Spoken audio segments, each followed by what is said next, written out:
Hello everyone, welcome to Carol's with Crafty Boutique. Today we are playing with napkins, and as you can see I'm making my own with the second layer of a napkin and just stamping on it.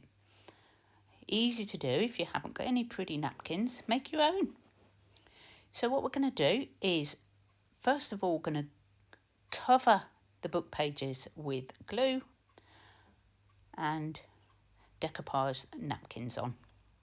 And I'm going to do a whole pile of them, as you can see. And these are ready to be used in projects. So first of all, I'm just going to give you a quick look through, and then I'm going to cut all the excess edges off so that we've got something easier to play with. This is another one I stamped myself onto some music paper. This one is super grungy. It's dressmaker's fabric, which I have wrinkled up on purpose and then distressed with my distress pad. Just rubbed it over the top. I think it looks really grungy. Looking forward to using this one. What we're going to do today is we're going to make some envelopes. It's just a little children's book page. I covered that just to see what would happen. So let's get making some envelopes. Now the first one is going to be really simple. So are you with me? Do you need to make some envelopes? Who needs to make envelopes? Yep. Okay, let's go.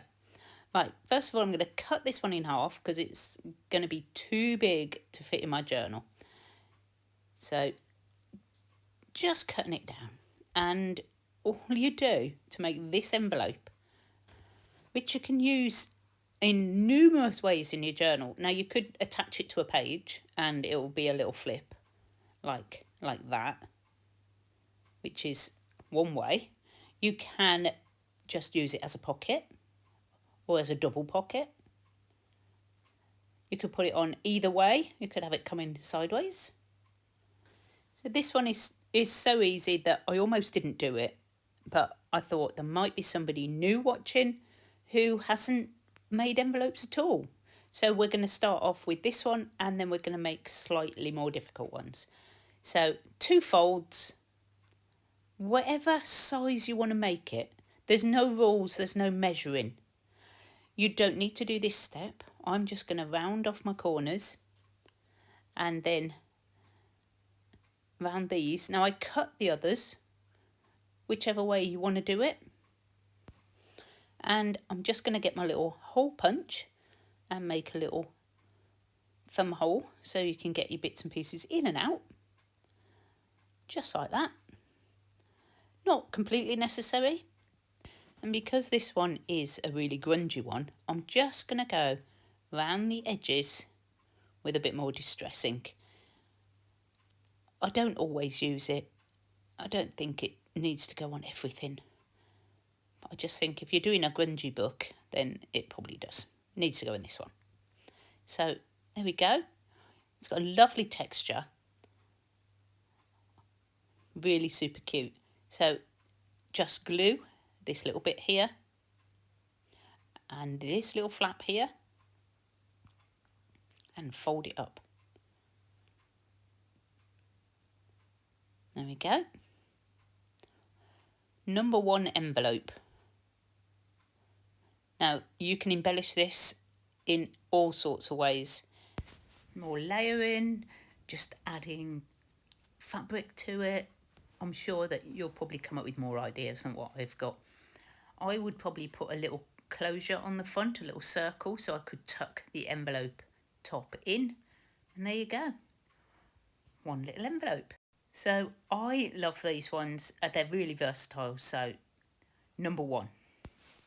Envelope number 2 is this lovely little pocket envelope. And these are deceptively easy to make. I love this one with the birds on. This one will be a floating pocket because I will just attach it with a paper clip to a page edge. You can obviously just glue them straight down. You can use them as a tuck spot as well as a pocket. Okay, so I want to use this, and I know it's only a 6x6, and it's going to make a very thin pocket, but the principle's the same. You fold the two edges so they overlap by a tiny little bit. And I'm trying to keep my bird central. So you just need enough overlap to glue down your pocket. Whatever size it is, turn it up by ½ an inch maybe. So it looks like that. And then all you do is you cut just above the fold, and then I make a little diagonal cut, doesn't have to be diagonal at all, and on the other side. I think you can see where we're going. Another little thumb hole on the top. Trying not to cut the bird's head off. Oops. Okay, so tiny thin bit of glue. I use wet glue. You can use whatever glue you like, but push that down and then glue the flap to close the bottom, and that's it. Whatever size you want to make, it's the same principle. You can make them as big or as small as you like. I think this one turned out so cute because you've got the bird on the back and the front. So this one would definitely not be attached to a page. And I could just put a nice long tag or a bookmark inside it. So that is number 2. Okay. Our third envelope is more traditional. As you can see, this one I've done on a book page and covered it with napkin. The other one is on music paper. This little one is a 6x6, so you could use your scrapbook papers as well. And this turns into a 3x4 envelope. This page was 7.5 by 7.5 inches, and it actually made a 4-inch by 5.25 envelope. So, I mean, if you've got an 8x8, it's going to be slightly bigger. So let me just show you very quickly how we made those. Really simple, just some folds. So just sort of find your centre. And there. So just fold into the centre. Score that down. Not score, what's the word? Press that down. Go opposite and fold this one in to that centre point again. Burnish that down. How easy and simple are these? Come up to the centre like that,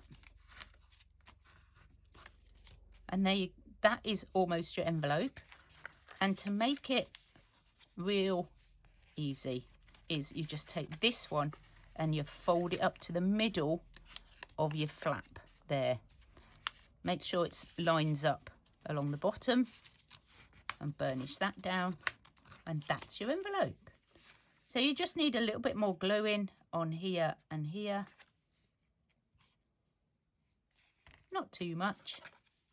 Be careful you don't stick underneath, like, you know, this bit, otherwise you won't be able to get anything in your envelope.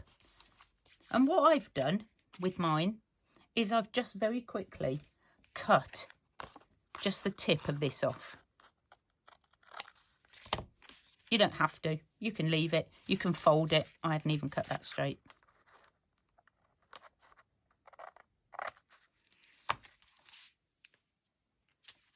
Okay, and there you go. That's another envelope. So as you can see, 3 different styles of envelope using your decoupage papers. So I hope you've enjoyed it, guys. If you found it useful or interesting, then please give me a like and possibly subscribe, because we're going to be doing some more of these bite-sized junk journal ideas. And because they're so easy and quick, I'm going to keep my videos to like 10 to 15 minutes so that it won't take you too long to sit and watch. I'll simplify it right down. We'll see if you like them. Okay? So there we go. I'll see you soon. Bye for now.